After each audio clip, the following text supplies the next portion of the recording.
महाराष्ट्र राज्यातील रायगड जिल्ह्यामधील कर्जत जामरुंग येथील आंतरराष्ट्रीय दर्जाचे शिक्षण देणारी विजयभूमी या विद्यापीठामध्ये चौथा दीक्षांत सोहळा समारंभ पद्मभूषण श्रीमती डॉक्टर एम राजम यांच्या विशेष उपस्थितीत मोठ्या उत्साहात 16 मार्च रोजी सकाळी पार पडला।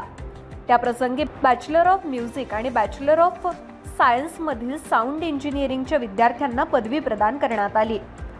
कर्जत तालुक्यातील जामरुंग मधील विजयभूमी विद्यापीठात संपन्न झालेल्या चौथ्या दीक्षांत समारंभात विजयभूमी विद्यापीठामधील 8 विद्यार्थ्यांना बॅचलर ऑफ म्युझिक आणि 4 विद्यार्थ्यांना बॅचलर ऑफ सायन्स मधील साऊंड इंजिनिअरिंग ही पदवी प्रदान करण्यात आली।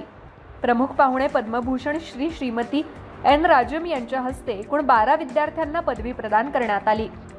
त्याप्रसंगी विजयभूमी विद्यापीठाचे अध्यक्ष संजय पडोडे, विद्यापीठाचे कुलगुरू श्री डॉक्टर आतिश चट्टोपाध्याय, विद्यापीठाचे प्रशासकीय मंडळाचे सदस्य doctor A Parasuraman, Ashutosh Pathak, Shrimati Kalpana Padode, dean Vijaybhoomi Singapore international school doctor Anand Dev James, doctor Shrikant Patnaik, assistant dean, प्राध्यापक विनय प्रभाकर बंडी यांसह हा कार्यक्रम यशस्वी करण्यासाठी डॉक्टर शरद पुलाते, अतुल झोपे, कर्नल संजय दत्ता, राजू पुजारी, भूषण पिंपरकर आणि सर्व विजयभूमी स्टुडंट्स अँड स्टाफ पदाधिकारी आदींनी परिश्रम घेतले।